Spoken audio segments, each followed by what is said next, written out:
Hello students, welcome to LRNR classes. আমি অনিরুদ্ধ সাধুকা, তোমাদের ভৌত বিজ্ঞানের শিক্ষক। আজ আমরা ক্লাস 10-এর একটা গুরুত্বপূর্ণ অধ্যায় চ্যাপ্টার 8.6 অর্থাৎ জৈব রসায়ন সম্পর্কে আলোচনা করব। দেখো, জৈব রসায়ন কী জিনিস, এটাকে বলা হয় ইংলিশে বলা হয় অর্গানিক কেমিস্ট্রি। এই জৈব রসায়নের মেন জিনিস কি? জৈব রসায়নের মেন জিনিস হচ্ছে সি, অর্থাৎ কার্বন এবং হাইড্রোজেন। এই কার্বন এবং হাইড্রোজেন এই দুটো হচ্ছে মেন জিনিস কার? জৈব যৌগের। তুমি বলতে পারো কার্বন তো থাকবেই এবং তার সঙ্গে একটা হাইড্রোজেন থাকবে, একে বলা হবে আমাদের জৈব যৌগ। জৈব যৌগ কোনগুলো? যে কার্বনের আমরা বিভিন্ন কার্বন এবং হাইড্রোজেন দুটোই কিন্তু থাকতে হবে, শুধুমাত্র হাইড্রোজেন থাকলে হবে না, আর শুধুমাত্র কার্বন থাকলেও অনেক ক্ষেত্রে হবে না গো, অনেক ক্ষেত্রে হবে, শুধু কার্বন থাকলেও হবে। এই যৌগগুলোকে আমাদের বলা হয় জৈব যৌগ। কিন্তু জৈব যৌগের কিছু বিশেষ লিমিটেশান আছে, সবাইকে আমরা বলতে পারবো না। যেমন আমাদের কার্বন আছে, একটা উদাহরণ দিই, carbon dioxide CO2, carbon monoxide CO, এইগুলোকে কিন্তু আবার আমরা জৈব যৌগের মধ্যে ফেলতে পারবো না, কিছু রেস্ট্রিকশান আছে। দেখো সংজ্ঞাটা দেখলে তোমরা বুঝতে পারবে। বলছে কার্বনের বিভিন্ন অক্সাইড, কার্বন ডাইসালফাইড এবং কার্বনেট, বাইকার্বনেট, সায়ানাইড আয়ন যুক্ত অজৈব যৌগগুলো বাদে, এই যেগুলোর নাম বলা হলো, অর্থাৎ কার্বনের অক্সাইড, দেখো অক্সাইড হচ্ছে কার্বন মনোঅক্সাইড এবং কার্বন ডাইঅক্সাইড। আচ্ছা, কার্বন ডাইসালফাইড CS2 এটা, আর এবং কার্বনেট, বাইকার্বনেট এবং সায়ানাইড আয়ন অর্থাৎ CO3 যে আয়নটা আছে, আর আমাদের কি আছে সায়ানাইড CN, আর আমাদের বাইকার্বনেট CHO HCO2, এইটা HCO2, এই যে কার্বনেট, এই যে তিনটে আয়ন, এই তিনটে মূলক এবং কার্বনের অক্সাইড এবং কার্বন সালফাইড, এইগুলো বাদে, এইগুলোকে তুমি ক্যান্সেল করে দাও, এইগুলো বাদে কার্বনের যা যৌগ আমাদের পৃথিবীতে অ্যাভেলেবেল আছে, বিশ্বব্রহ্মাণ্ডে অ্যাভেলেবেল আছে, সব কিন্তু আমাদের কি? জৈব যৌগ। যেমন আমরা পড়েছি মিথেন CH4, এটাও একটা জৈব যৌগ। আমরা পড়েছি অ্যাসিটিক অ্যাসিড CH3COOH, এটাও একটা আমাদের জৈব যৌগ। এইগুলো হচ্ছে আমাদের সব জৈব যৌগ। এবার কথাটা হচ্ছে যে জৈব যৌগ আমরা পাই কোথায়, এটা আমাদের আগে জানতে হবে। দেখো, জৈব যৌগ পাই, কার্বন আমরা যেখানে পাবো সেখানে জৈব যৌগ পাবো। কার্বন কোথায় পাবো? আমরা উদ্ভিদের দেহে পাবো কার্বন, ইভেন আমাদের প্রাণীদের দেহেও কিন্তু কার্বন থাকে। কি কি থাকে? দেখো, গ্লুকোজ আমাদের দেহে থাকে, গ্লুকোজের সংকেত কি?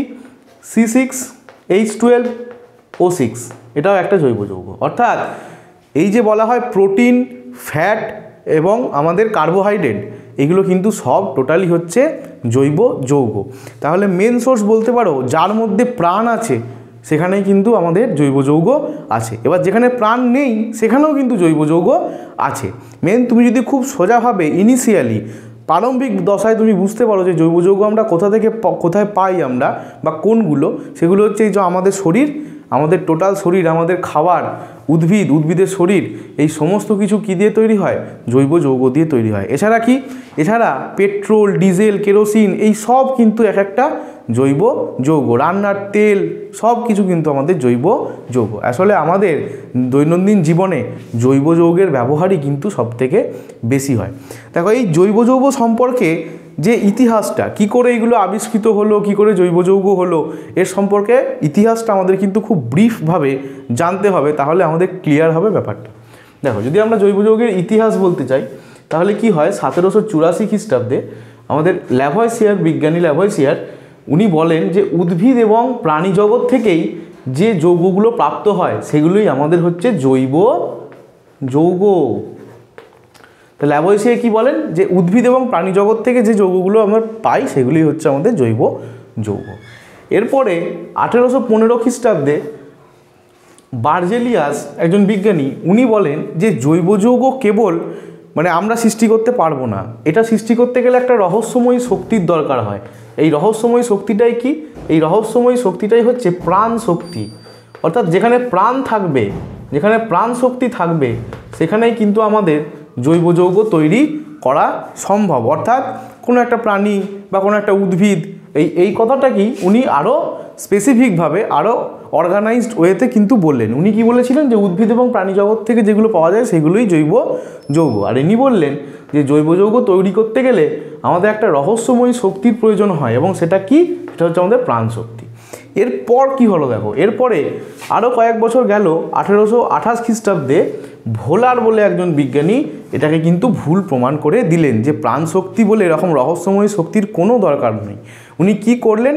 উনি পরীক্ষাগারে অ্যামোনিয়াম সালফেট নিলেন, অ্যামোনিয়াম সালফেট এবং পটাশিয়াম সায়ানেট। উনি বিভিন্ন রকমের এক্সপেরিমেন্ট করতে করতে করতে করতে হঠাৎ একদিন ইনি এইটা পেলেন কি, অ্যামোনিয়াম সালফেট এবং আমাদের পটাশিয়াম সায়ানেটকে উনি তাপ দিলেন একসঙ্গে মিশিয়ে, দেখলেন অ্যামোনিয়াম সায়ানেট তৈরি হলো।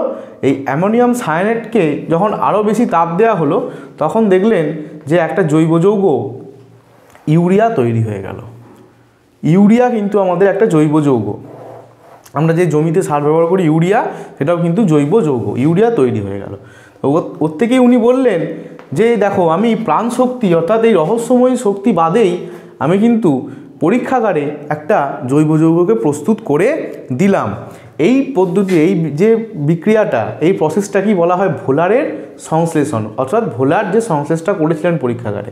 এবার এখান থেকে আমাদের প্রশ্ন আসে যে পরীক্ষাগারে প্রথম আবিষ্কৃত জৈব যৌগের নাম কি? তাহলে প্রথম আবিষ্কৃত জৈব যৌগ কি? ইউরিয়া। এটা কিন্তু খুব মাথায় রাখবে। কখনোই কিন্তু CH4 মিথেন নয়। অনেকে মিথেন বলে ভুল করে। মিথেন কিন্তু কখনোই পরীক্ষাগারে উৎপন্ন প্রথম জৈব যৌগ নয়। মিথেন হচ্ছে সরলতম জৈব যৌগ, সেটা আমরা পরে আসছি। কিন্তু পরীক্ষাগারে প্রথম উৎপন্ন জৈব যৌগের নাম কি? আমাদের ইউরিয়া। এবং ইউরিয়ার সংকেত কি? NH2CO NH2। দেখো কত সুন্দর, NH2CO NH2। এটা হচ্ছে আমাদের ইউরিয়া। কী কী আবিষ্কার কী নিয়ে করেছিলেন? অ্যামোনিয়াম সালফেট এবং পটাশিয়াম সায়ানেটকে উনি উত্তপ্ত করলেন, সেখান থেকে অ্যামোনিয়াম সায়ানেট উৎপন্ন হলো, এবং অ্যামোনিয়াম সায়ানেটকে উনি তখন তাপ দিলেন, তখন আবার কি তৈরি হলো? ইউরিয়া তৈরি হয়ে গেল। এর ফলে কি হলো? গোটা বিজ্ঞানী মহলে একটা কিন্তু আলোড়ন তৈরি হয়ে গেল, যে তখন একটা ভ্রান্ত ধারণা যেই রহস্যময়ী শক্তি বা প্রাণশক্তি, এর কনসেপ্টটা পুরো নষ্ট হয়ে গেল। তাহলে তখন সবাই ভাবতে পারলেন তাহলে আমরাও যদি চেষ্টা করি তাহলে আমরাও জৈব যৌগ নিশ্চয়ই তৈরি করতে পারবো। তেমনই দেখো এরপরে কি হলো, 1845 খ্রিস্টাব্দে কোলবেও কী করেন? ঠিক ভোলারের মতনই একটা জিনিস করেন, উনিও একটা সংশ্লেষ করেন। তিনি কি করেন? কার্বন নেন, হাইড্রোজেন নেন এবং বিভিন্ন অজৈব পদার্থগুলো, অজৈব পদার্থ মানে কি? কার্বন বাদে বাকি যেগুলো আছে, আমাদের অক্সিজেন, আমাদের সালফার, নাইট্রোজেন, ফসফরাস, পটাশিয়াম, এই যে জিনিসগুলো, এই সব জিনিস নিয়ে পরীক্ষা করতে করতে উনি অ্যাসিটিক অ্যাসিড তৈরি করে ফেলেন। উনি কি তৈরি করে ফেলেন? পরীক্ষাগারে। এগুলো সব কিন্তু পরীক্ষাগারে হচ্ছে। অ্যাসিটিক অ্যাসিড তৈরি করে ফেলেন। তাহলে কি আমাদের আবার একটা, দেখো অ্যাসিটিক অ্যাসিডের সংকেত কি? CH3COOH। তাহলে এটাও কি একদম আমাদের এখানে কার্বনও আছে, হাইড্রোজেনও আছে। এর ফলে কি হয়ে গেল? উনি আবার একটা জৈব যৌগ প্রস্তুত হয়ে গেল আমাদের সামনে। তাহলে আবারও একটা আমাদের প্রমাণ হয়ে গেল যে প্রাণশক্তির, মানে তখন এটা স্ট্রংলি একদম প্রমাণ হয়ে গেল যে সত্যি করেই রহস্যময়ী শক্তির কোনো দরকার হয় না, অর্থাৎ প্রাণশক্তির কোনো দরকার হয় না আমাদের জৈব যৌগ তৈরি করতে। এরপরে আস্তে আস্তে কি হয়? 1856 দিকে দেখো, 1856-তে বার্থলেট বলে একজন বিজ্ঞানী, উনি কিন্তু পরীক্ষাগারে মিথেন আবিষ্কার করে ফেলেন। উনি কী করেন? পরীক্ষাগারে মিথেন অর্থাৎ CH4 কিন্তু উনি আবিষ্কার করে ফেলেন। এরপর থেকে কি হয়?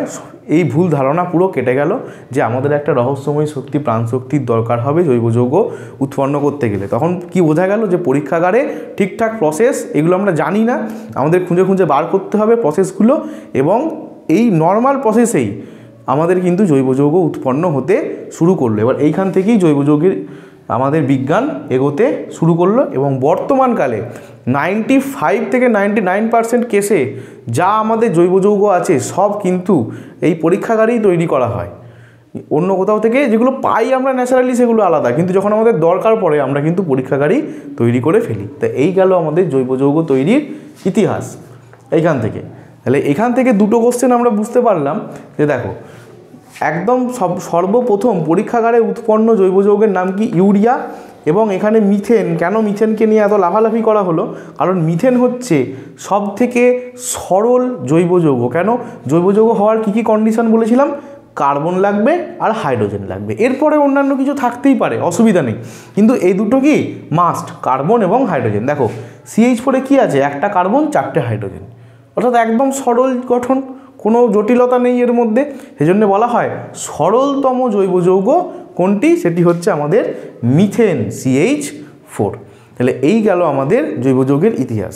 তাহলে আমরা আরেকবার যদি জৈব যৌগের সংজ্ঞাটা পড়ি তাহলে কি দেখব, যে কার্বনের বিভিন্ন অক্সাইড, বাইসালফাইড এবং কার্বনেট, বাইকার্বনেট, সায়ানাইড আয়ন যুক্ত অজৈব যৌগগুলো বাদে কার্বনের অন্যান্য যে সব সমযোজী যৌগের মধ্যে কার্বনের ক্যাটিনেশন ধর্ম ও সমবায়বতা ধর্ম দেখা যায়, কার্বনের সেই সব যৌগকে জৈব যৌগ বলা হয়। দেখো এইখানে কয়েকটা কথা কিন্তু তোমাদেরকে একটু হাইলাইট করতে হবে। সমযোজী, ক্যাটিনেশন ধর্ম এবং সমবয়বতা, দেখো এই জিনিসগুলো কিন্তু আমাদের খুব একটা চেনা নয়। হ্যাঁ, আমরা সমযোজী হয়তো চিনি, আমরা বন্ধন, আচ্ছা এই কি বলতে চাইছে, দেখো সমযোজী মানে হচ্ছে এই যৌগর মধ্যে মনে করো এটা হচ্ছে আমাদের অ্যাসিটিক অ্যাসিড CH3COOH, এই প্রত্যেকটা অণু, অর্থাৎ এখানে কার্বন, এখানে 3টে হাইড্রোজেন, এখানে একটা কার্বন, এখানে 2টো অক্সিজেন, এখানে একটা হাইড্রোজেন, এরা পরস্পরের সাথে কি বন্ধনে যুক্ত, সমযোজী বন্ধনের মাধ্যমে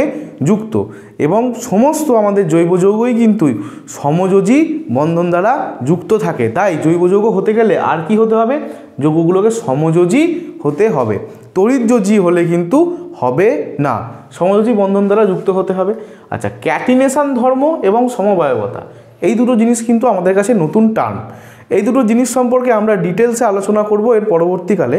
তোমরা এখন কেবলমাত্র মনে রাখো যে জৈব যৌগ হতে গেলে আরও দুটো বৈশিষ্ট্য আমাদের লাগবে, সেটা হচ্ছে যৌগগুলোর মধ্যে ক্যাটিনেশন ধর্ম বর্তমান থাকবে আর একটা হচ্ছে সমবায়বতার ধর্ম বর্তমান থাকবে। তাহলে যাদের মধ্যে এই কোয়ালিটিগুলো থাকবে, কার্বনের যে সমস্ত মৌল, প্রথম কথা হচ্ছে অক্সাইড, সালফাইড, ডাইসালফাইড, আমাদের কার্বনেট, বাইকার্বনেট এবং সায়ানাইড, এইগুলো বাদে কার্বনের যে সমস্ত যৌগগুলো কী হবে, সমযোজী বন্ধন দ্বারা যুক্ত থাকবে এবং যাদের মধ্যে ক্যাটিনেশন ধর্ম এবং সমবায়বতার ধর্ম বর্তমান থাকবে, তাদেরকে আমরা কি বলে দেবো, তাদেরকে আমরা জৈব যৌগ বলে দেবো। খুব সিম্পল জিনিস। এবার জৈব যৌগ গঠন একে একে আমরা দেখব। তার আগে আমরা একটা জিনিস দেখে নেব, এই জৈব যৌগ আর কিছুগুলোকে আমরা অজৈব যৌগ বলছি, এই দুটোর মধ্যে পার্থক্য কী আছে। দেখো, যদি পার্থক্য বলতে চাই তাহলে জৈব যৌগ এবং অজৈব যৌগের মধ্যে পার্থক্য কী। জৈব যৌগতে একটা কার্বন অবশ্যই উপস্থিত থাকবে, কার্বন কিন্তু অবশ্যই জৈব যৌগের মধ্যে উপস্থিত থাকবে। এবার কার্বনের সঙ্গে অন্যান্য জিনিস, এবং তুমি বলতে পারো কার্বনের সঙ্গে হাইড্রোজেনটাও একদম 99.9% কেসে কার্বন এবং হাইড্রোজেন থাকবেই। এবার কার্বন এবং হাইড্রোজেনের পরে অন্যান্য যা খুশি থাকতে পারে, দেখো এখানে অক্সিজেন আছে, থাকতেই পারে, এখানেও অক্সিজেন আছে, থাকতেই পারে, কিন্তু কার্বন এবং হাইড্রোজেন এরা দুজন থাকবে। এরপরে অক্সিজেন, নাইট্রোজেন, সালফার, ফসফরাস যা খুশি আমার থাকতেই পারে, কিন্তু ওই দুটোকে বর্তমান থাকতে হবে জৈব যৌগতে। আর অজৈব যৌগতে কি, অজৈব যৌগতে কিন্তু এরকম স্পেসিফিক কিছু নেই যে কার্বন থাকতে হবে, অক্সিজেন থাকতে হবে, নাইট্রোজেন থাকতে হবে, সোডিয়াম থাকতে হবে, এরকম কিন্তু কোনো বাধ্যবাধকতা নেই, যা খুশি থাকলেই হবে জৈব। আচ্ছা, এরপর কি, জৈব যৌগগুলোর যে বন্ধন তৈরি হয় সেগুলো সব সমযোজী বন্ধন তৈরি হয় ম্যাক্সিমাম কেসে, ম্যাক্সিমাম বলতে পারো 99.9% কেসে, 99.99% কেসে কিন্তু আমাদের সব জৈব যৌগ সমযোজী হয়। আর অজৈব যৌগ কিন্তু সমযোজী, তড়িৎযোজী, অসমযোজী এই 3 প্রকার বন্ধন দ্বারাই গঠিত হতে পারে। ওর কেবলমাত্র এরকম কোনো কন্ডিশন নেই যে ওকে তড়িৎযোজী হতে হবে, ও কিন্তু সমযোজীও হতে পারে, তড়িৎযোজীও হতে পারে, অসমযোজী বলে আরেকটা বন্ধন যেটা আমাদের সিলেবাসের বহির্ভূত, সেটাও সেরকম বন্ধনও কিন্তু হতে পারে। আচ্ছা, এরপর কি, জৈব যৌগের গলনাঙ্ক, স্ফুটনাঙ্ক সাধারণত কম হয় এবং এরা উদ্বায়ী হয়। দেখো তুমি পেট্রোলকে যদি ফাঁকা রেখে দাও কী হবে, পেট্রোল উপে চলে যাবে, ডিজেলকে ফাঁকা রেখে দাও, ডিজেল উপে চলে যাবে, কর্পূর তুমি ফাঁকা রেখে দাও, কর্পূর উপে চলে যাবে। তাহলে কি হয়, এদের গলনাঙ্ক, স্ফুটনাঙ্ক অনেক কম হয় এবং এরা উদ্বায়ী পদার্থ হয়। আর অজৈব যৌগ গলনাঙ্ক, স্ফুটনাঙ্ক অনেক বেশি হয় আর কম উদ্বায়ী হয়। একটা অজৈব যৌগের উদাহরণ দিই তাহলে তোমরা পরিষ্কার বুঝতে পারবে, NaCl, খাবার নুন। খাবার নুন কিন্তু একটা অজৈব যৌগ, খাবার নুনকে তুমি রেখে দিলে উপে যায়, একদমই নয়, উপে যায় না। তাহলে সমস্ত আমাদের অজৈব যৌগগুলো কিন্তু কম উদ্বায়ী হয়, হয়তো কোনো কেসে একটা দুটো হয় বেরোয় সেগুলো উদ্বায়ী হয়, কিন্তু ম্যাক্সিমাম কেসে কি এরা অনুদ্বায়ী হয় এবং এদের গলনাঙ্ক, স্ফুটনাঙ্ক অনেক বেশি হয়। আচ্ছা, জৈব যৌগগুলো সব দাহ্য হয়, এদের কিন্তু জৈব যৌগতে আগুন লেগে যায়। মিথেন কি? মিথেন একটা জ্বালানি গ্যাস হিসেবে কাজ হয়। আচ্ছা, এর কি আছে? পেট্রোল, ডিজেল, কেরোসিন, তুমি উঠিয়ে দেখে নাও, সব কিন্তু দাহ্য পদার্থ। আচ্ছা, আর অজৈব যৌগ এরা কিন্তু বেশিরভাগই অদাহ্য পদার্থ হয়, মানে এদের কিন্তু চট করে আগুন লাগে না। আর কি? জৈব যৌগ জৈব দ্রাবকে দ্রাব্য হয়। জৈব দ্রাবকে দ্রাব্য হয় বলতে মানে আমাদের বেনজিন টাইপের যে সমস্ত দ্রাব্যগুলো আছে সেইগুলোতে কিন্তু এরা ক্লোরোফর্ম, বেনজিন এতে দ্রবীভূত হয়। আর অজৈব দ্রাবকে দ্রাব্য অজৈবগুলো অর্থাৎ জল, এই জল হচ্ছে অজৈব দ্রাবক, এর মধ্যে কিন্তু দ্রবীভূত হয়। এবার জল হচ্ছে সবথেকে ভালো দ্রাবক, জলের মধ্যে অনেক কিছু কিন্তু গুলে যায়। তোমরা একটা এক্সপেরিমেন্ট করে দেখতে পারো বাড়িতে একটু লুকিয়ে করবে, না হলে মারটার খেয়ে যেতে পারো। একটুখানি একটা গ্লাসের মধ্যে, একটা কাঁচের গ্লাসের মধ্যে কেরোসিন নেবে, কেরোসিন বা পেট্রোল বা ডিজেল, পেট্রোল ডিজেল পাওয়া সম্ভব নয়, কেরোসিন নেবে। ওই কেরোসিনের মধ্যে কি করবে তুমি, আমাদের নুন নেবে, কেরোসিন নেবে একটা, দুটো গ্লাসে নেবে কেরোসিন, ছোটো ছোটো গ্লাসে বা কাপে যাতে খুশি। কেরোসিন নিয়ে তুমি একটাতে দেবে নুন, 1 চামচ নুন দেবে, আর একটায় দেবে চিনি 1 চামচ। তুমি ভালো করে গুলে দেখবে কি হয়, কে গুলে গেল আর কে গুলে গেল না। এটা তোমরা এক্সপেরিমেন্টটা করে কমেন্ট সেকশানে আমাকে জানাবে কি হলো। কমেন্টে আমি তোমাদের তার ব্যাখ্যা দিয়ে দেবো। আচ্ছা, এরপরে দেখো, অধিকাংশ জৈব যৌগ কি হয়? দ্রবণে তড়িৎ অপরিবাহী হয়, মানে এরা কিন্তু তড়িৎ বিশ্লেষ্য পদার্থ হয় না। কারা? জৈব যৌগরা তড়িৎ বিশ্লেষ্য পদার্থ হয় না। আর অজৈব যৌগরা কি হয়? এরা তড়িতের পরিবাহী হয়, অর্থাৎ এরা তড়িৎ বিশ্লেষ্য পদার্থ হয়। সাধারণ কথা দেখো, NaCl কি হবে? Na প্লাস আর Cl মাইনাসে ভেঙে যাবে। কিন্তু এখানে কি হয়? গ্লুকোজ বা মিথেন, CH4 গ্লুকোজ, এরা কি? এরা কোনো ক্যাটায়ন এবং অ্যানায়নে ভাঙে না। কারণ কি? এরা তো সমযোজী বন্ধনে যুক্ত থাকে। সমযোজী বন্ধনে কিন্তু আয়নের কোনো অস্তিত্ব থাকে না, তাই এরা কি হবে? এরা তড়িৎ অবিশ্লেষ্য পদার্থ হয় ম্যাক্সিমাম কেসে। হ্যাঁ, তুমি বলতে পারো কিছু কিছু কেসে তড়িৎ বিশ্লেষণ করে, যেমন আমাদের অ্যাসিটিক অ্যাসিড, এটা কিন্তু করে, কিন্তু তার পার্সেন্টেজ খুব কম, এবং এরা হয় মৃদু তড়িৎ বিশ্লেষ্য পদার্থ। কিন্তু অজৈব যৌগগুলো এরা কিন্তু মানে মারাত্মক পরিমাণে আমাদের তড়িৎ বিশ্লেষণ করে, তাই এদেরকে বলা হয় ভালো তড়িৎ বিশ্লেষ্য পদার্থ। এই গেল আমাদের জৈব যৌগ এবং অজৈব যৌগ মধ্যে পার্থক্য। এবার আমরা কার্বনের চতুর্যোজ্যতা, মিথেনের ত্রিমাত্রিক গঠন এবং আমরা সংজ্ঞাতে যে ক্যাটিনেশন ধর্ম পড়েছিলাম কার্বনের, সেই নিয়ে আলোচনা করব। দেখো, কার্বনের চতুর্যোজ্যতা কেন আসছি, কেন এই কথায় আসছি, কেন এটা আমরা পড়ব। দেখো, আমরা কি বললাম যে আমাদের যে জৈব যৌগ তারা কি হয়? তারা মেনলি কার্বন দিয়ে তৈরি হয়, কার্বন এবং হাইড্রোজেন থাকে, মানে মেন কে এলিমেন্ট কার্বন। এবার এটা আমাদের জানতে হবে। এবং আমরা আরেকটা কি বৈশিষ্ট্য পড়লাম, যে জৈব যৌগগুলো সবটাই কি হয়? সমযোজী বন্ধন দ্বারা যুক্ত থাকে। তাহলে কার্বন অন্য কোনো মৌলের সাথে কিভাবে বন্ডিং তৈরি করবে, সেই আমাদের রাসায়নিক বন্ধনের যে চ্যাপ্টার পড়েছিলাম সেই জিনিস, সেই বন্ধন আমাদের দেখতে হবে, যে কার্বন কিভাবে বন্ধন তৈরি করে সেটা কিন্তু আমাদের দেখতে হবে। তার জন্যই আমাদের কার্বনের চতুর্যোজ্যতা দেখতে হবে। দেখো, কার্বনের আমাদের পরমাণু ক্রমাঙ্ক কত হয়? 6 হয়। তাহলে কার্বনের যদি আমরা ইলেকট্রন বিন্যাস করি তাহলে হবে 2,4, অর্থাৎ একটা কার্বন পরমাণুকে যদি আমি ড্র করি, এর ভেতরে নিউক্লিয়াস রইল এবং দুখানা কক্ষপথ হবে। প্রথম ভেতরের কক্ষপথে কটা ইলেকট্রন থাকবে? আমাদের 2খানা ইলেকট্রন থাকবে, এবং বাইরের কক্ষপথে কটা ইলেকট্রন? আমাদের 4টে কিন্তু এইভাবে ইলেকট্রন থাকবে। অর্থাৎ এই বাইরের কক্ষের 4টে ইলেকট্রন কি করবে? অন্য কোনো পরমাণুর মৌলের পরমাণুর সাথে কি করবে? বন্ধন তৈরি করবে। কি প্রকার বন্ধন তৈরি করবে? এটা কিন্তু সবসময় মনে রাখতে হবে, কার্বন সমযোজী বন্ধন তৈরি করবে। সমযোজী বন্ধন যদি তৈরি করে তাহলে নিশ্চয়ই কার্বনের একটা যোজ্যতা থাকবে। যে কোনো শুধু কার্বন কেন, যেই বন্ধন তৈরি করে প্রত্যেকটা মৌল, পর্যায় সারণী উপস্থিত প্রত্যেকটা মৌলের একটা করে নির্দিষ্ট যোজ্যতা থাকে। তাহলে কার্বনের যোজ্যতা কত হবে? কার্বনের যোজ্যতা জেনারেলি হয় 4। এই যে বাইরের কক্ষে 4টে ইলেকট্রন, তাই 4 হয়। এবং কেন 4 হয় এবার আমরা দেখব। দেখো, কার্বন কি চাইবে? কার্বন ন্যাচারাল টেন্ডেন্সি, আমরা পর্যায় সারণীতে কী পড়েছিলাম, যে সমস্ত মৌল সুস্থির হতে গেলে কি করে? তার নিকটবর্তী নিষ্ক্রিয় গ্যাসের স্ট্রাকচার লাভ করতে চায়। দেখো, এগুলো রিকল করো। এগুলো কিন্তু সব পর্যায় সারণীতে আমরা আলোচনা করেছিলাম। তাহলে কার্বনের বাইরে কক্ষপথে কটা ইলেকট্রন বর্তমান? 4টে ইলেকট্রন বর্তমান। তাহলে বাইরে কক্ষে যদি 8টা ইলেকট্রন করতে হয় তাহলে কি করতে হবে? আরও 4টে ইলেকট্রন কারোর কাছ থেকে নিতে হবে। সেটা হয় একবারে নিয়ে নিতে হবে আর না হলে শেয়ারিং করতে হবে। এবার কার্বন কি করে? কার্বন শেয়ারিং করে, তার ইলেকট্রন অন্য মৌলের পরমাণুর সাথে ইলেকট্রন শেয়ারিং করে। আর শেয়ারিংয়ের মাধ্যমে কি হয়? শেয়ারিংয়ের মাধ্যমে আমাদের কিন্তু সমযোজী বন্ধন তৈরি হয়। তাই বলা হয় যে কার্বনের যোজ্যতাও কিন্তু আমাদের 4। কেন? 4টে ও ইলেকট্রন শেয়ার করবে।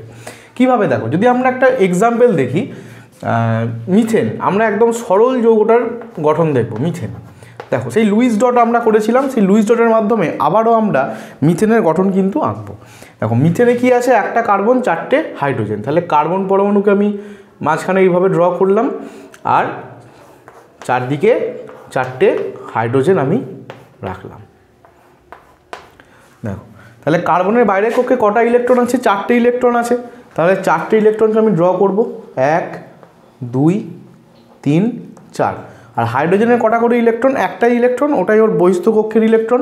তাহলে হাইড্রোজেন ইলেকট্রনকে আমি ক্রস দিলাম,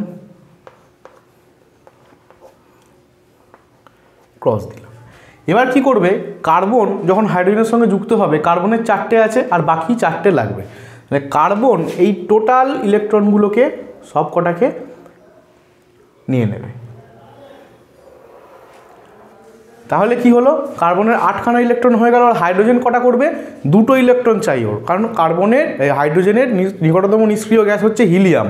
হিলিয়ামের বহিস্থ কক্ষে 2টো, অর্থাৎ হাইড্রোজেন এইভাবে কিন্তু 2টো ইলেকট্রনকে এরকম জোরভাবে গঠন করে বন্ধন তৈরি করবে। তার ফলে কি হয়ে যাবে? এর গঠনটা আমাদের এই রকম হয়ে যাবে। কার্বন, তার চারদিকে 4টে বন্ড, সিঙ্গেল বন্ড, সিঙ্গেল মানে অর্থাৎ সমযোজী এক বন্ধন এবং চারদিকে হাইড্রোজেন থাকবে।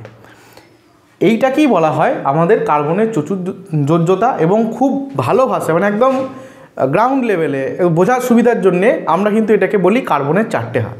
এবার তুমি হাইড্রোজেনগুলোকে বাদ দাও, তাহলে জেনারেলি কার্বন কতগুলো সমযোজী এক বন্ধন গঠনের জন্য সক্ষম? 4খানা সমযোজী এক বন্ধন গঠনের জন্য সক্ষম। অর্থাৎ কার্বনের কি 4টে কিন্তু বাইরের ইলেকট্রন আছে, অর্থাৎ 4টে ইলেকট্রন কিন্তু 4খানা অন্য একটা মৌলের আর একটা ইলেকট্রন নিয়ে 4খানা কিন্তু কি করতে পারবে? সমযোজী এক বন্ধন তৈরি করতে পারবে। সেজন্য বলা হয় কি কার্বনের 4টে হাত, এবং কার্বনকে এইভাবে 4টে হাত দিয়ে ডিনোট করা হয়। কার্বন তার চারদিকে 4টে হাত অর্থাৎ বন্ড করার জন্য কিন্তু ও ওপেন হয়ে বসে আছে। 4টে ও সমযোজী বন্ধন তৈরি করতে পারবে, সমযোজী এক বন্ধন 4টে তৈরি করতে পারবে। তাহলে এইখান থেকে একটা কথাই বারবার আসছে কি? 4 4 4, এই 4 4 4 উঠে আসছে। সেই জন্যই বলা হয় যে কার্বনের যোজ্যতা হচ্ছে 4, এবং এই ধর্মটাকেই বলা হয় কার্বনের চতুর্যোজ্যতা। মানে কার্বনের যোজ্যতা কত? 4। তাহলে এই হলো আমাদের কার্বনের 4টে হাত। কার্বন কি করবে? 4টে সমযোজী এক বন্ধন কিন্তু তৈরি করতে পারবে। এবার কার্বন কিন্তু এক বন্ধন না তৈরি করে কার্বন অনেক সময় দ্বিবন্ধন ত্রিবন্ধনও তৈরি করবে, সেটা আমরা পরবর্তী ক্ষেত্রে দেখব। এবার আমরা যেটা দেখব সেটা হচ্ছে মিথেনের ত্রিমাত্রিক মডেল। দেখো মিথেন আমরা এইভাবে তো ড্র করলাম, কিন্তু অ্যাকচুয়াল এটা কি হলো? এটা হচ্ছে আমাদের 2D ডায়াগ্রাম হলো। এটা কিন্তু মিথেনের একটা 2D অর্থাৎ 2 ডাইমেনশনাল ডায়াগ্রাম। এটা কিন্তু একটা তলের ওপরেই অবস্থিত হলো, কিন্তু মিথেনের অণু 3D ডায়াগ্রামের মধ্যে থাকে, চতুস্তলকীয় গঠন থাকে, একটা পিরামিড আকারের মতো কিন্তু আমাদের গঠন থাকে কার? মিথেনের। তাই মিথেনের 2D নয়, মিথেনের 3D যে গঠনটা সেটা কিন্তু আমরা এবার দেখব যে কিভাবে অ্যাকচুয়াল। এটা তো আমাদের থিওরিটিক্যাল, আমাদের থিওরি যখন পড়বো তখন আমরা এইভাবে দেখাবো, কিন্তু অ্যাকচুয়াল একটা মিথেন অণুর গঠন কীরকম হয় সেটা আমরা দেখব। দেখো কি থাকে? মিথেন মানে হচ্ছে আমাদের CH4, মাঝখানে একটা কার্বন পরমাণু। এবার এই জিনিসটা তোমরা ভালো করে বোঝো। তোমরা নিশ্চয়ই ট্রাইপড দেখেছো। এখন তো ট্রাইপড খুব একটা ট্রেন্ডে থাকা জিনিস। ট্রাইপড তোমরা দেখেছো, ট্রাইপডের 3টে পা থাকে। দেখবে ট্রাইপডের কি থাকে? 3টে পা। 3টে পা 3 দিকে যেভাবে থাকে সেই রকমভাবে নিচের দিকে এরকম আর একটা পিছন দিকে, আর একটা কি পিছন দিকে এই যে বন্ডগুলো, এই বন্ডগুলো এইভাবে কিন্তু গঠন হয়। আর একটা কি, আর একটা দেখো কটা হাত, কার্বনের 4টে হাত, তাহলে এখানে 3টে হাত হলো, আর একটা হাত ওপর দিকে থাকে। তোমরা যদি ট্রাইপড দেখে থাকবে, একদম ট্রাইপডের কিন্তু এটা ট্রাইপডের গঠন, 3D মডেল। ঠিক, এবার কি হবে, এই বন্ধনগুলো এখানে থেকে এখানে একটা করে হাইড্রোজেন, এখানে একটা হাইড্রোজেন, এখানে একটা হাইড্রোজেন এবং এখানে একটা হাইড্রোজেন পরমাণু কিন্তু বর্তমান থাকে। এইভাবে কিন্তু আমাদের অ্যাকচুয়াল মিথেনের গঠনটা হয়, অর্থাৎ মিথেনের কি হয়, চতুস্থলকীয় গঠন হয়, চতুস্থলকীয় গঠন কিন্তু হয়। অর্থাৎ আমরা যদি এই হাইড্রোজেনকে এরকমভাবে ডটেড লাইন দিয়ে যোগ করি, তাহলে এরকম একটা স্ট্রাকচার আমরা পাবো। এটা হলো এটার সঙ্গে এরকম এইভাবে। অর্থাৎ যদি আমি খুব ড্র করতে চাই, তাহলে আমার গঠনটা আসবে অনেকটা এই টাইপের, অর্থাৎ পিরামিডের মতো, পিরামিডের মতো। এটা হচ্ছে আমাদের পিছন দিকে, এই যে দাগটা এটা হচ্ছে আমার পিছন দিকে চলে আসবে। অর্থাৎ এটা একটা সারফেস, এদিকে একটা সারফেস, এদিকে একটা সারফেস, 3টে তল এবং 4টে তল, 4টে তলযুক্ত একটা পিরামিড আকারের স্ট্রাকচার, অর্থাৎ 3 ডাইমেনশনাল বস্তু কিন্তু তৈরি হবে। এটাই হচ্ছে আমাদের মিথেনের ত্রিমাত্রিক মডেল। মিথেন কিন্তু এইভাবে 2D আকারে থাকে না, এটা আমাদের বুঝতে সুবিধা এবং বোঝাতে সুবিধা, আমাদের খাতায় ড্র করতে সুবিধা বলে আমরা এইভাবে করি। অ্যাকচুয়ালি কি হয়, মিথেন এরকম চতুস্থলকীয়, অর্থাৎ 4টে তল। 4টে তল কোনগুলো, দেখো এই একটা তল, আচ্ছা এই একটা তল,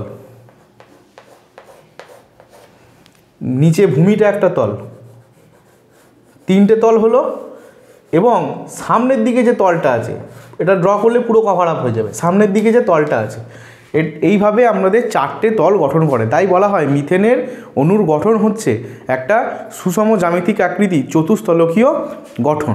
এই হচ্ছে আমাদের মিথেন।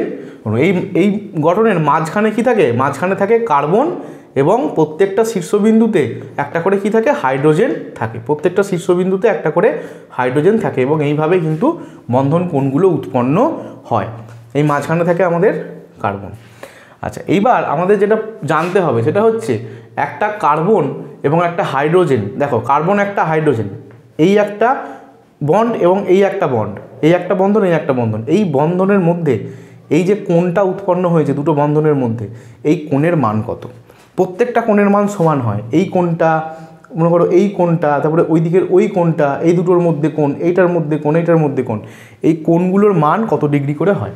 এই কোণগুলোর মান হয় 109 ডিগ্রি 28 মিনিট। পরীক্ষার জন্যে খুব ইম্পর্টেন্ট কিন্তু এটা ডাটা, তোমাদের পরীক্ষা হামেশাই চলে আসতে পারে শর্ট কোশ্চেন হিসেবে, যে মিথেনের একটা সিএইচ বন্ড, দুটো সিএইচ বন্ধনের কোণের মধ্যে, এই বন্ডের মধ্যে কোণের মান কত কত হবে? 109 ডিগ্রি 28 মিনিট এই কোণটার মান হয়। আর একটা ডাটা আমাদের মনে রাখতে হবে যে এই কার্বন এবং হাইড্রোজেন, এই যে বন্ডটা, এই বন্ডটা কতটা লম্বা হয়, এই বন্ধনটা কতটা, অর্থাৎ একটা কার্বন একটা হাইড্রোজেন ওই আমাদের যে স্ট্রাকচার, এই স্ট্রাকচারের মধ্যে কতটা দূরে থাকে। বন্ড তো আর এইভাবে দেখতে পাওয়া যায় না, একটা দূরে অবস্থান করে, কতটা দূরে অবস্থান করে সেই দূরত্বটাকেই বলা হয় আমাদের বন্ধন দৈর্ঘ্য। এই বন্ধন দৈর্ঘ্য কত? 1.09, অর্থাৎ এইটা 1.09 অ্যামস্ট্রং। আমরা 9-এ পড়েছিলাম যে দৈর্ঘ্য মাপার ছোট এককগুলোর মধ্যে একটা একক কি? অ্যামস্ট্রং।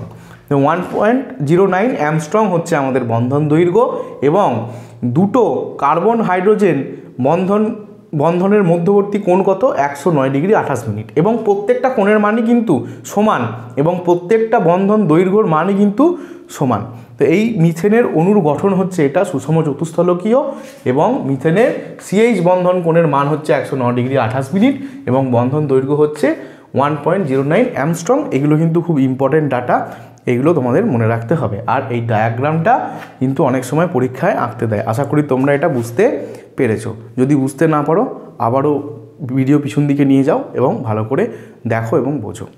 আচ্ছা, এরপর চলে আসি আমরা আর একটা নতুন জিনিস, যেটা আমরা সংজ্ঞাতে পড়েছিলাম, জৈব যৌগের সংজ্ঞাতে পড়েছিলাম কি, যে কার্বনের মধ্যে, যে সমস্ত যৌগর মধ্যে ক্যাটিনেশন ধর্ম বর্তমান। এই ক্যাটিনেশন ধর্মটা কি জিনিস, এটা কিন্তু আমাদের কাছে একদম নতুন একটা কনসেপ্ট ছিল। এই কনসেপ্টটাকে এবার আমাদের বুঝতে হবে আস্তে আস্তে। দেখো ক্যাটিনেশন ধর্ম কি বলছে, যে ধর্মের জন্য কার্বনের বহু সংখ্যক পরমাণু সমযোজী এক বন্ধন, দ্বিবন্ধন বা ত্রিবন্ধন দ্বারা পরস্পরের সঙ্গে যুক্ত হয়ে সুদীর্ঘ শাখাহীন বা শাখাযুক্ত মুক্ত শৃঙ্খল কিংবা বদ্ধ শৃঙ্খল গঠন করে তাকে ক্যাটিনেশন বা শৃঙ্খলায়ন বলা হয়। কি বললেন স্যার? কিছুই বুঝলাম না।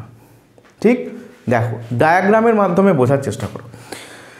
এই যে মনে করো আমার একটা কার্বন, আমরা কার্বনের কটা হাত দেখেছি? 4টে হাত দেখেছি। তাহলে এই একটা কার্বন, আমরা কি পড়েছিলাম? কার্বন, এখানে হাইড্রোজেন থাকবে, বন্য কিছু থাকবে, তার সঙ্গে বন্ড করবে।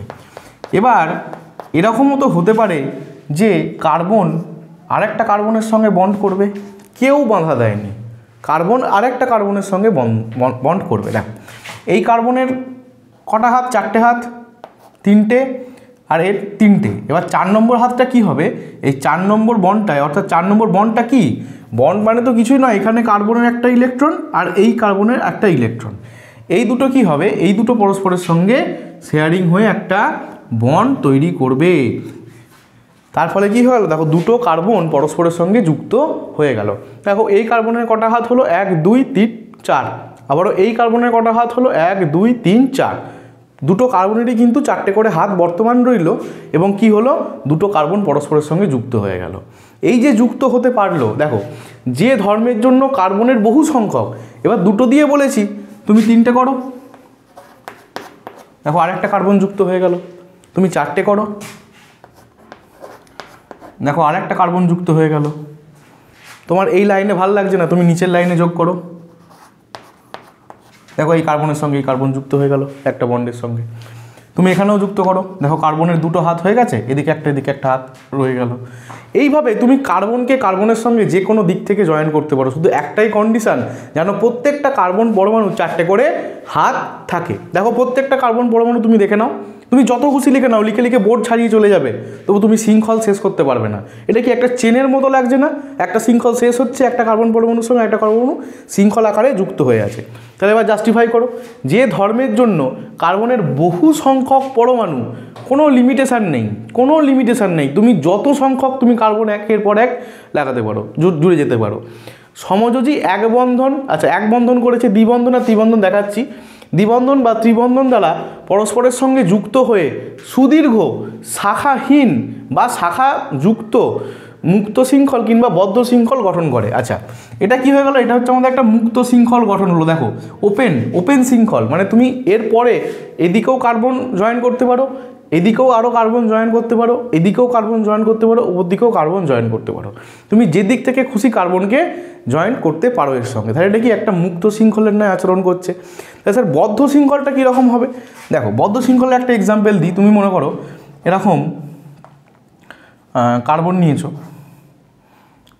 এখন 4টে কার্বন নিয়েছো তুমি। আচ্ছা এই কার্বনের 4টে হাত, এই কার্বনের 4টে হাত, এই কার্বনের 4টে হাত, এই কার্বনের 4টে হাত। তাহলে এইখানে যে শৃঙ্খলটা তৈরি হলো, এটাকেও কিন্তু আমরা বদ্ধ খানিকটা বলতে পারি, তাও বদ্ধ বলতে পারি না। এখানে দুটো করে হাত আপনাদের কিন্তু এখনও খোলা আছে। দেখো এবার বদ্ধ শৃঙ্খল বলতে গেলে আর একটা এক্সাম্পল দিই।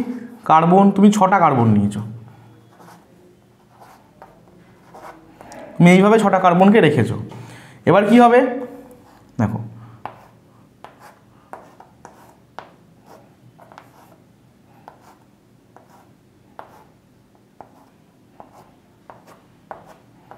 দেখো এই শৃঙ্খলটা কি হলো? এই শৃঙ্খলটা আমাদের বদ্ধ হলো। প্রত্যেকটা কার্বন দেখো এই কার্বনের সঙ্গে এই কার্বন কি আছে? সমযোজী দ্বিবন্ধন দ্বারা যুক্ত হয়ে আছে। এখানে ডেফিনেশনে কি বলা আছে? সমযোজী এক বন্ধন দ্বারা যুক্ত হতে পারে, দুটো পরপর কার্বন সমযোজী দ্বিবন্ধন দ্বারাও যুক্ত হতে পারে। কার্বনের 4টে হাত, দুটো হাত দিয়ে ধরে আছে পরস্পরকে, তার ফলে কি হলো? এই কার্বনের হাত দুটো হাত পড়ে রইল আর দুটো হাত পড়ে রইল। দেখো এই কার্বনের 4টে হাত, 1 2 3 4, এই কার্বনের 1 2 3 4 4টে হাত সমযোজী 3 বন্ধন দ্বারাও যুক্ত হতে পারে। এইভাবে দেখো 4টে হাত, এই কার্বনের এখানে একটা, এখানে 3টে, এই কার্বনেরও 4টে হাত, একটা 3টে। তাহলে দ্বিবন্ধন, ত্রিবন্ধন বা এক বন্ধন, যে কোনো বন্ধনের মাধ্যমে কিন্তু কার্বন পরস্পরের সঙ্গে যুক্ত হতে পারে। আবার এর পাশে একটা কার্বন দিয়ে দাও, কার্বন, তার আবার 3টে হাত পড়ে রইল। আবার এখানে একটা কার্বন, এরকম একটা কার্বন, এরকম একটা কার্বন, এইভাবেও চলতেই পারে। তাই কোথাও এরকম বাধ্যবাধকতা নেই যে সমযোজী এক বন্ধনই যুক্ত হবে, দ্বিবন্ধনেও যুক্ত হতে পারে, ত্রিবন্ধনেও যুক্ত হতে পারে। আচ্ছা ত্রিবন্ধনের ওপরে কিন্তু আর কোনো বন্ড হয় না। তোমার মনে হতে পারে 4 বন্ধনে কেন যুক্ত হবে না? হয় না, ত্রিবন্ধনের ওপরে কোনো বন্ড হয় না। আচ্ছা এইভাবে তাহলে এইখানে আসি আমরা এটা হচ্ছে আমাদের বেঞ্জিনের গঠন, এখানে একটা করে হাইড্রোজেন লাগিয়ে দিলে বেঞ্জিন হয়ে যায়। যাই হোক, দুটো কার্বন পরস্পরের সঙ্গে এখানে কি আছে, সমযোজী এক বন্ধনে দুই বন্ধনে যুক্ত আছে, তারপরে এই দুটো এক বন্ধনে যুক্ত আছে, কিন্তু প্রত্যেকটা তুমি কার্বনের দেখে নাও চারটে করে হাত আছে। এই কার্বনের একটা দুটো তিনটে চারটে, এই কার্বনের একটা দুটো তিনটে চারটে, এই কার্বনের একটা দুটো তিনটে চারটে, প্রত্যেকটা কার্বন কিন্তু চারটে করে হাত বর্তমান। তাহলে এটাও একটা শৃঙ্খল তৈরি করলো। এই শৃঙ্খলগুলোকে বলা হবে ওপেন চেন, ওপেন শৃঙ্খল। আর এই শৃঙ্খলগুলোকে কি বলা হবে, আমাদের বদ্ধ, ক্লোজড শৃঙ্খল। তাই বলা হয়েছে যুক্ত হয়ে সুদীর্ঘ শাখাহীন, শাখা নাও থাকতে পারে এর কিন্তু এখানেই স্টপ হয়ে যেতে পারে, এখানে একটা করে হাইড্রোজেন নিয়ে নিতে পারে, দিয়ে স্টপ হয়ে যেতে পারে। আবার যদি ভাবে যে না আমি হাইড্রোজেন নেবো না, এখানে আবার একটা কার্বন নেবো, তাহলে আবার একটা শাখা তৈরি হবে। শাখাহীন বা শাখাযুক্ত যা খুশি হতে পারে, মুক্ত শৃঙ্খল কিংবা বদ্ধ শৃঙ্খল যা খুশি গঠন করতে পারে। যে ধর্মের জন্য এই সবগুলো পসিবল হচ্ছে, এই ধর্মটা কি বলা হচ্ছে, কার্বনের ক্যাটিনেশন ধর্ম। অর্থাৎ তুমি একটা জিনিস মাথায় রাখো, এই যে কার্বন পরপর দুটো কার্বন যে ধর্মের জন্যে যুক্ত হতে পারছে, এরকম কার্বন কার্বন কার্বন কার্বন যুক্ত হয়ে হয়ে হয়ে হয়ে যাচ্ছে, এই যে ধর্মের জন্য হতে পারছে, এই ধর্মটা কি বলা হচ্ছে আমাদের কার্বনের ক্যাটিনেশন ধর্ম। এবার যুক্ত হওয়ার প্রসেস এত আছে এবং এর থেকেও আরও অনেক প্রসেস আছে, খানিক তোমাদের আমি দেখালাম এক্সাম্পল হিসেবে। আশা করি তোমরা কার্বনের ক্যাটিনেশন ধর্ম বুঝতে পেরেছো। তাহলে কি কি দেখলাম আমরা, কার্বনের কতগুলো হাত, কার্বনের চারটে হাত, কারণ কার্বনের যোজ্যতা কত 4, তাই কার্বনের চতুর্যোজ্যতার এটা হচ্ছে কারণ। তারপরে কি দেখলাম, মিথেন অণুর অ্যাকচুয়াল স্ট্রাকচার দেখলাম যে 3D স্ট্রাকচার। এরপরে কি দেখলাম, কার্বনের আমাদের ক্যাটিনেশন ধর্ম, অর্থাৎ একটা কার্বন আর একটা কার্বন পরমাণুর সঙ্গে, অর্থাৎ বহু কার্বন পরমাণু একসঙ্গে শৃঙ্খলের মতো যুক্ত হতে পারে, এই যে ধর্মের জন্য তাকে বলা হয় আমাদের ক্যাটিনেশন ধর্ম। এবার আমরা হাইড্রোকার্বন কি জিনিস সেই জিনিস দেখব। দেখো, যখন আমরা জৈব যৌগ বলেছিলাম তখন কি বলেছিলাম, কার্বন থাকবে, হাইড্রোজেন থাকবে, আর তার সঙ্গে যা খুশি থাকতে পারে এই যৌগটা উৎপন্ন হতে গেলে জৈব যৌগ। এবার যদি কেবলমাত্র আমাদের শুধু কার্বন আর হাইড্রোজেন এই দুটো নিয়ে জৈব যৌগ উৎপন্ন হয়, তাহলে তাকে কি বলা হবে, তাকে হাইড্রোকার্বন বলা হবে। যেমন আমাদের কি মিথেন CH4, দেখো CH4-এ কী আছে, কেবল কার্বন আছে আর হাইড্রোজেন আছে, তাহলে CH4-কে কী বলা হবে, হাইড্রোকার্বন বলা হবে। তাহলে হাইড্রোকার্বন যেসব জৈব যৌগে শুধুমাত্র কার্বন এবং হাইড্রোজেন দ্বারা গঠিত তাদেরকে হাইড্রোকার্বন বলা হয়। কেবলমাত্র কার্বন থাকবে আর হাইড্রোজেন, আর কিচ্ছু থাকবে না, তাদেরকে হাইড্রোকার্বন বলা হয়। এবার এই হাইড্রোকার্বন ক প্রকার সেটা আমাদের জানতে হবে। হাইড্রোকার্বন দু প্রকার, এক হচ্ছে সম্পৃক্ত হাইড্রোকার্বন আর দুই হচ্ছে অসম্পৃক্ত হাইড্রোকার্বন। এটা কি জিনিস দেখো, সম্পৃক্ত হাইড্রোকার্বন এবং অসম্পৃক্ত হাইড্রোকার্বন কি বলা হয়, যে সম্পৃক্ত হাইড্রোকার্বন HC দিয়ে প্রকাশ করলাম। সম্পৃক্ত হাইড্রোকার্বন যদি এই কোনো একটা যৌগতে দুটো পরপর কার্বন যদি সমযোজী আমাদের এক বন্ধন দ্বারা যুক্ত থাকে, যদি সমযোজী এক বন্ধন দ্বারা যুক্ত থাকে, অর্থাৎ এই রকমভাবে যদি যুক্ত থাকে, তাহলে তাকে বলা হবে সম্পৃক্ত হাইড্রোকার্বন। অর্থাৎ বাকিগুলো H থাকবে, বাকিগুলোই আমাদের H থাকবে, তাহলে একে বলা হয় আমাদের সম্পৃক্ত হাইড্রোকার্বন। তো সম্পৃক্ত হাইড্রোকার্বনে কি কার্বন আর কার্বনের মধ্যে কটা বন্ড থাকবে, সিঙ্গেল বন্ড থাকবে, অর্থাৎ সমযোজী এক বন্ধন দ্বারা যুক্ত থাকবে, এক বন্ধন দ্বারা যুক্ত থাকবে। তাহলে অসম্পৃক্ত হাইড্রোকার্বন কি হবে, যে হাইড্রোকার্বনে দুটো কার্বন পরমাণু সমযোজী দ্বিবন্ধন অথবা সমযোজী ত্রিবন্ধন দ্বারা যুক্ত থাকবে। অর্থাৎ অসম্পৃক্ত হাইড্রোকার্বনে কি হবে, দুটো কার্বন পরস্পরের সঙ্গে সমযোজী দ্বিবন্ধন অথবা সমযোজী ত্রিবন্ধনের মাধ্যমে যুক্ত থাকবে, তাদেরকে কি বলা হবে, অসম্পৃক্ত হাইড্রোকার্বন। তাহলে আশা করি বোঝা গেল, সম্পৃক্ত হাইড্রোকার্বন যে সমস্ত হাইড্রোকার্বনে দুটো কার্বন পরমাণু পরস্পরের সঙ্গে সমযোজী এক বন্ধন দ্বারা যুক্ত থাকবে তাদেরকে বলা হবে সম্পৃক্ত হাইড্রোকার্বন। আর অসম্পৃক্ত হাইড্রোকার্বন যে সমস্ত হাইড্রোকার্বনে পরপর দুটো কার্বন পরমাণু পরস্পরের সঙ্গে সমযোজী দ্বিবন্ধন বা সমযোজী ত্রিবন্ধন দ্বারা যুক্ত থাকবে তাদেরকে বলা হবে অসম্পৃক্ত হাইড্রোকার্বন। দেখো, এইবার এই অসম্পৃক্ত হাইড্রোকার্বনও তাহলে আমরা দুখানা জিনিস পেলাম, একটা হচ্ছে দ্বিবন্ধন এবং ত্রিবন্ধন। এদেরকে স্পেসিফিকভাবে কি নাম দেওয়া হয়, সম্পৃক্ত হাইড্রোকার্বনকে অ্যালকেন বলে চেনা হয়। কি বলে চেনা হয়, অ্যালকেন বলে চেনা হয়। আর অসম্পৃক্ত হাইড্রোকার্বনের মধ্যে যে কার্বন কার্বন পরমাণুর মধ্যে ডবল বন্ড থাকে তাকে বলা হয় অ্যালকিন এবং যার মধ্যে ট্রিপল বন্ড থাকে তাকে বলা হয় অ্যালকাইন।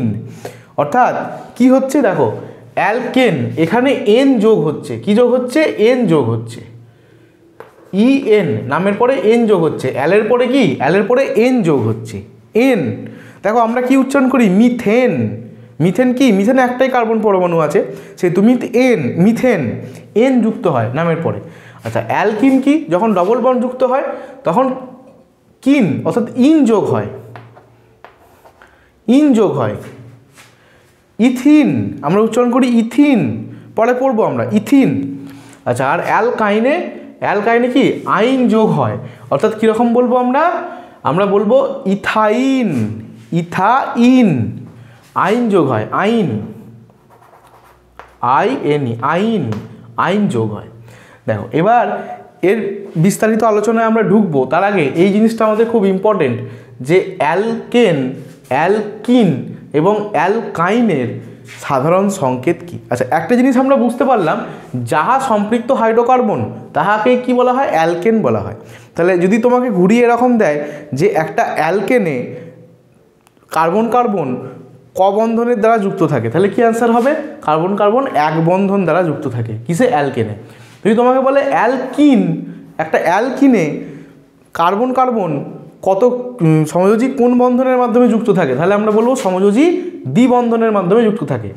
একইভাবে যদি তোমাকে বলা হয় যে অ্যালকাইনে দুটো কার্বন পরমাণু পরস্পর সমযোজী কি বন্ধন দ্বারা যুক্ত থাকে, আমরা বলবো সমযোজী ত্রিবন্ধন দ্বারা যুক্ত থাকে। আশা করি বুঝতে পারা গেছে। এবার দেখো সাধারণ সংকেত, অ্যালকেনের সাধারণ সংকেত কি, CnH2n+2, অ্যালকিনের সাধারণ সংকেত কি, CnH2n, আর অ্যালকাইনের সাধারণ সংকেত কি, CnH2n-2।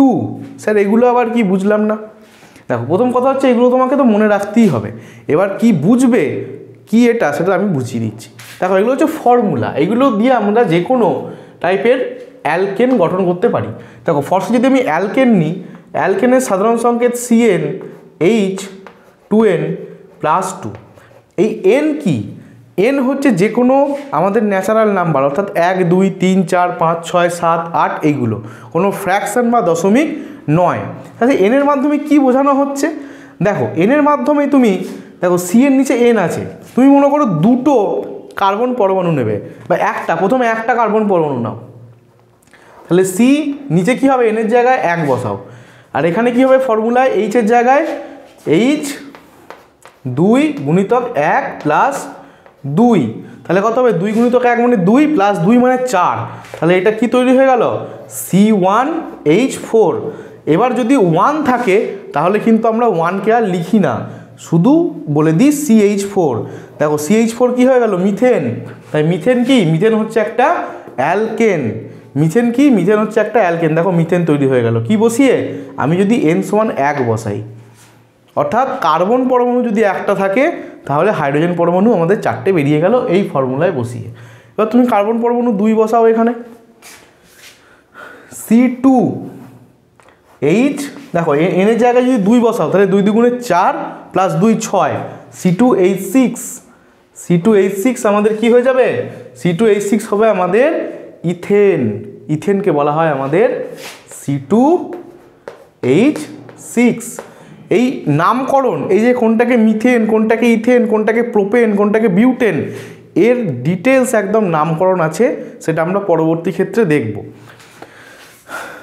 এটাও কিন্তু খুব ইজি জিনিস, নামকরণটাও খুব ইজি জিনিস, সেটা আমরা পরবর্তী ক্ষেত্রে দেখব। আপাতত এইটুকু বোঝো, এই সাধারণ সংকেত থেকে কিন্তু আমাদের এই রকমভাবে যৌগগুলোকে পাওয়া যায় যে দুটো কার্বন পরমাণু থাকলে তারা যদি সমযোজী এক বন্ধনের মাধ্যমে যুক্ত হয় তাহলে কতগুলো হাইড্রোজেন পরমাণু থাকবে। দেখো এটা হচ্ছে আমাদের সাধারণ সংকেত অ্যালকেনের ক্ষেত্রে।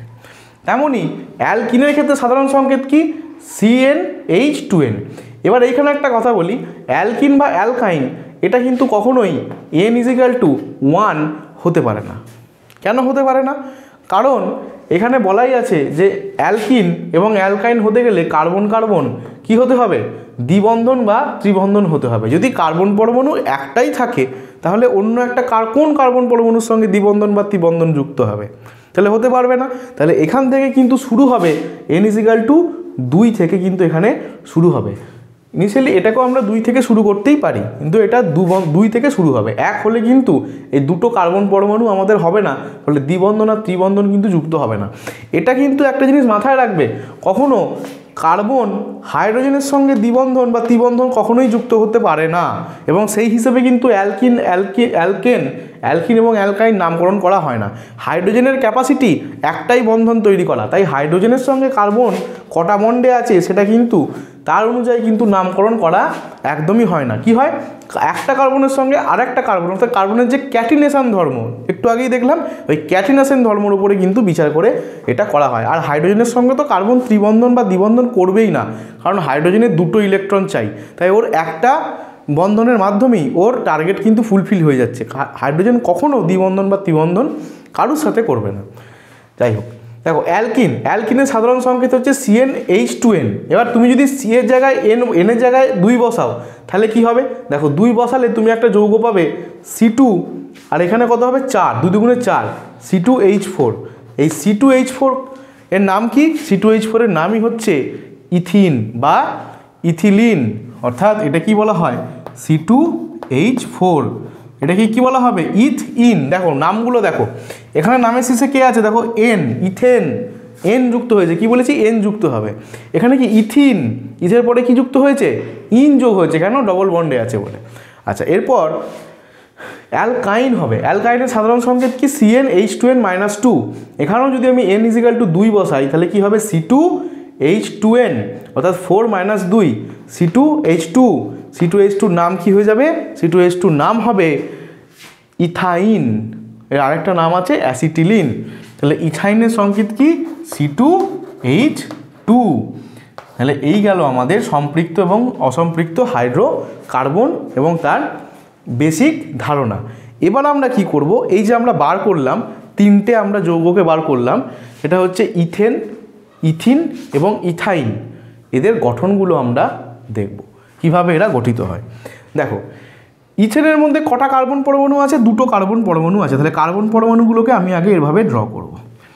দেখো ইথেন মানে ক বন্ধন থাকে, সমযোজী 1 বন্ধন থাকে।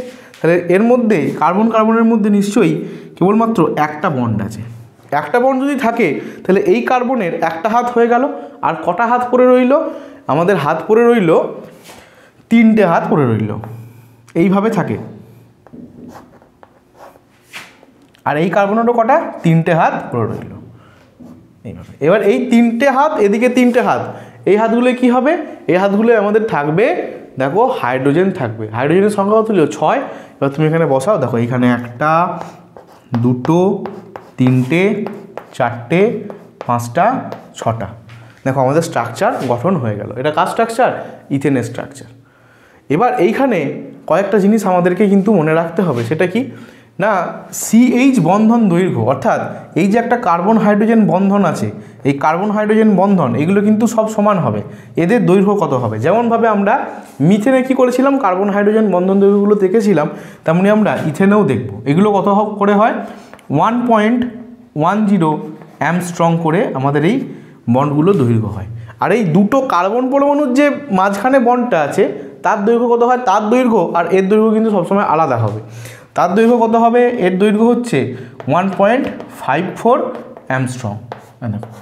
এইগুলো কিন্তু আমাদের মনে রাখতে হবে। আর একটা কী জিনিস, যে এই যে কোণটা প্রত্যেকটা হাইড্রোজেনের সঙ্গে যে কোণটা, আচ্ছা এটাও কিন্তু এই 3টে হাইড্রোজেন ওই ট্রাইপডের পায়ের মতো এরকম ত্রিস্তলকভাবে কিন্তু আছে। এটা তুমি ভেবো না যে একই তলের মধ্যে আছে, এটাও কিন্তু ওই ট্রাইপডের পায়ের মতো 3D আকারে আছে। তার ফলে কি হবে, এর সঙ্গে একটা কার্বন বন্ড, এরপর একটা hydrogen bond, carbon bond hydrogen bond, carbon bond hydrogen bond. তার ফলে এর মাঝখানে যে কোণগুলো উৎপন্ন হচ্ছে, এই কোণগুলো সব সমান হবে। অর্থাৎ এই যে কোণটা, এই কোণগুলো সব এক। এই কোণের মান আমাদের জানতে হবে। এই কোণের মান কত, এই কোণের মানও হচ্ছে 109°28'। আশা করি তোমাদের কাছে ইথেনের গঠনটা পরিষ্কার। একইভাবে আমরা এবার ইথিন বা ইথিলিনের গঠন দেখব। দেখো ইথিনেও কি আছে, 2টো কার্বন পরমাণু আছে। সেই 2টো কার্বন পরমাণুকে আমি আগে ড্র করব। 2টো কার্বন পরমাণু আমাদের হয়ে গেল। এরপরে কি হবে দেখো, যেহেতু ইথিনে কি হবে, এটা অসম্পৃক্ত হাইড্রোকার্বন অর্থাৎ সমযোজী দ্বিবন্ধন দ্বারা যুক্ত হচ্ছে। তাহলে কার্বনকে আমরা প্রথমে যেটা করব দ্বিবন্ধন দ্বারা যুক্ত করব দুটো কার্বনকে। তাহলে এই কার্বনের কটা হাত রইল, দুটো হাত রইল, আর এই কার্বনের আর দুটো হাত রইল। তাহলে এখানেই দেখো C4 আছে, তাহলে কটা হাইড্রোজেন থাকবে এখানে, 1 2 3 4। এটা হয়ে গেল আমাদের ইথিন বা ইথিলিনের গঠন। এবার এখানেও বন্ধন দৈর্ঘ্য, বন্ধন কোণের মান কিন্তু আমাদের ইম্পর্টেন্ট, সেগুলো মনে রাখতে হবে। দেখো একটা HC এইটা বা HCH, এই যে এই কোণটা, এই কোণগুলো সব আইডেন্টিক্যাল হয়। এই যে কোণটা বা এই কোণটা, অর্থাৎ এই কোণটা এবং দুটো এই কোণটা, এই কোণগুলোর মান কত হয়, সমান হয়, এবং এদের মান হয় 120 ডিগ্রি, 120 ডিগ্রি। আর কি পড়তে হবে আমাদের, CH বন্ধন দৈর্ঘ্য, অর্থাৎ এই যে একটা বন্ধন, এর দৈর্ঘ্য কত, এর দৈর্ঘ্য কত, এর দৈর্ঘ্য হচ্ছে 1.08 অ্যামস্ট্রং। আর এই দুটো কার্বনের মধ্যে যে বন্ধনটা আছে, এই বন্ধনের দৈর্ঘ্য কত হবে, 1.34 অ্যামস্ট্রং। এইগুলো কিন্তু আমাদের মনে রাখতে হবে। আচ্ছা, একইভাবে এবার আমরা অ্যাসিটিলিন বা ইথাইনের গঠনও দেখব। ইথাইনের গঠনে দেখো কটা কার্বন আছে, দুটো কার্বন আছে। তাহলে আমরা দুটো কার্বনকে প্লট করব, এই একটা কার্বন, এই একটা কার্বন। এবার আইন, যেহেতু আইনে কি হবে, 3টে বন্ড হবে।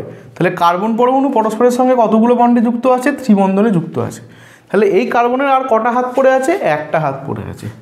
আর এই কার্বনেরও কি একটা হাত পড়ে আছে। তাহলে এবার কি হবে, এই একটা হাতে কি, এইখানে একটা হাইড্রোজেন, আর এই একটা হাতে এখানে একটা হাইড্রোজেন হবে। তাহলেই দেখো গঠন হয়ে গেল C2H2। এটাই গঠন। এবং এর গঠনটা কি হয়, একদম সরলরৈখিক গঠন হয়।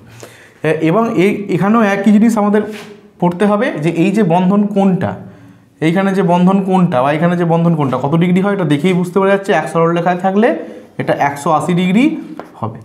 এবার এখানে কি বন্ধন দৈর্ঘ্যগুলো পড়তে হবে, CH, অর্থাৎ একটা কার্বন এবং হাইড্রোজেনের মধ্যে বন্ধন, যে বন্ধনটা আছে তার দৈর্ঘ্য কত, বন্ধন দৈর্ঘ্য হচ্ছে 1.06 অ্যামস্ট্রং।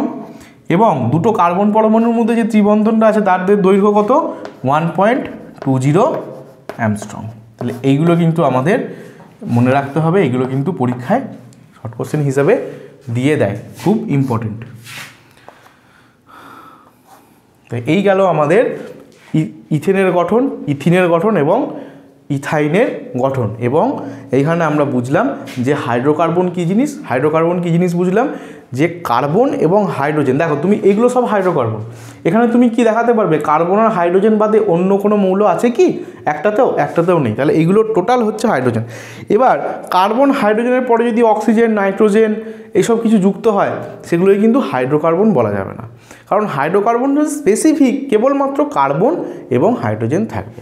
এবার হাইড্রোজেন কপ্রকার, হাইড্রোকার্বন 2 প্রকার, একটা হচ্ছে সম্পৃক্ত, একটা হচ্ছে অসম্পৃক্ত। এবং এইগুলোর ভাগ অ্যালকিন এবং অ্যালকাইন, এদের সাধারণ সংকেত আমরা দেখলাম। এবং সেখান থেকে তিনটে একটা অ্যালকিন এবং অ্যালকাইনের গঠন একদম সরলতম। এরা কিন্তু ইথেন হচ্ছে আমাদের সরলতম অ্যালকেন, ইথিন হচ্ছে আমাদের সরলতম অ্যালকিন, এবং ইথাইন হচ্ছে বা অ্যাসিটিলিন হচ্ছে সরলতম অ্যালকাইন। তাদের গঠন আমরা দেখলাম এবং গঠন সম্পর্কে কিছু তথ্য আমরা পড়লাম। ওকে স্টুডেন্টস, আজকের ক্লাস এখানেই শেষ। আশা করি তোমাদের ভিডিওটি খুব ভালো লেগেছে।